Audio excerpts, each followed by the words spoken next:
It's as if reality is so connected that when you look at one small part, you can see things about other parts, that the entire whole is contained in the part. And in a sense, you can't divide reality up because we're cutting up a hologram. We can't find where one particle is because it's always a reflection of all particles.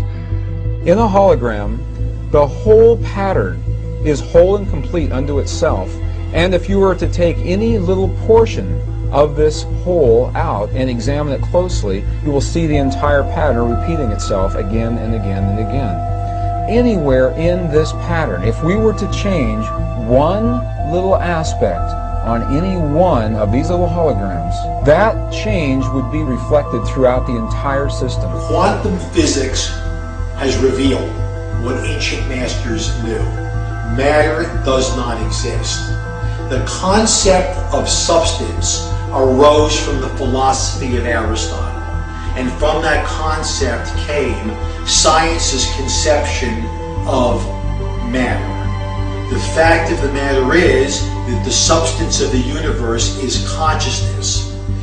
Belief that the substance of the universe is matter leads to what I call a fear-greed dichotomy, as people in their quiet desperation attempt to accumulate as many material possessions and riches as possible.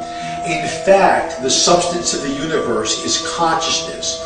Therefore, it is behavior that is important. If you get into the realms of fear, fear is a very slow, dense vibrational state.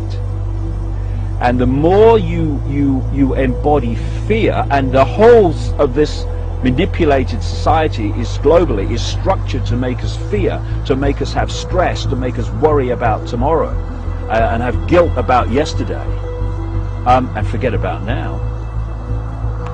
It brings us into a slow vibrating dense state. We should be very careful about what we believe about the future.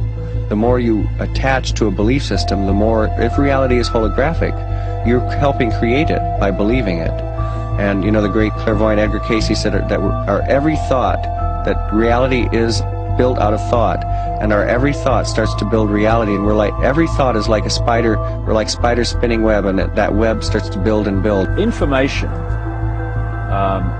is the key, because this matrix, this illusory reality that we think is real, people say to me, what is the matrix? Answer, it's information. Information creates fractals.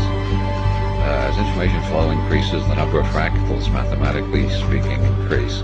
This was demonstrated by a mathematician named Theodore Gordon. Fractals are unpredictable functions, so things are becoming more and more unpredictable. When you start getting into fractals and chaos theory, when you look at it in terms of a society, this is where it starts to cross over into the so-called Illuminati or the negative elite, the world leaders, with their philosophy of order out of chaos. There is some truth to that, in the sense that when the system becomes highly destabilized, there will be random shifts that suddenly self-organize into higher complexity. At the subatomic level, reality behaves in accordance with the expectation of the observer, or the measurer, the scientist. Why is that remarkable?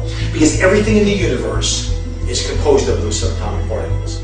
These atoms are particles that are whirling at lightning speeds around huge empty spaces, and the particles aren't material objects. They are fluctuations of energy and information in a huge void of energy and information. And what the science now is showing is that when you can change the field that the atom is in, you change the atom. And we're made of those atoms. So when we have feelings in our hearts, we're changing the field that connects the stuff everything is made of, and we literally are altering our physical reality. Once you establish the reality we live in, and the nature of what the physical body is, it's a biological computer, and the nature of what we are, which is consciousness, and then you start, as I have, looking at the way this world is structured and how it works and why they do this and why they do that, it suddenly brings into crystal clarity why the world is structured as it is. Because, you know, people look through their eyes and they think this is the world. But it isn't. It's a tiny, tiny frequency range within an infinite energy field of infinite frequency ranges. And basically it's like a holographic television channel. It is the act of consciousness that actually creates the building blocks that the universe is made of. I can't imagine a universe that exists without us, because it's the act of us observing the world around us that is creating, allowing us to create as we go in a participatory universe. We may never find the edge of our universe as we're looking to define what this universe looks like. We may never find the smallest particle in the quantum world to see what this stuff is that we're made out of. And the reason is because everywhere we look, everywhere that consciousness explores with the expectation that something will be there, that exploration, that act of looking, observation, is the act that creates something for us to see. That we are actually building this universe as we go. Consciousness is the programming language of the universe. We are consciousness conductors. That's what we do. That's who we are. Consciousness comes through us. It emanates from us. We are the creators.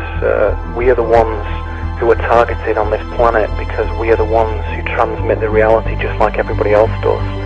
If you switch your brain off and you are sucked into the mainstream media illusion, we must understand that we are being used because we create reality. So if we are manipulated in a certain way, and if we are modulated in a certain way, then our creation becomes not ours but somebody else's.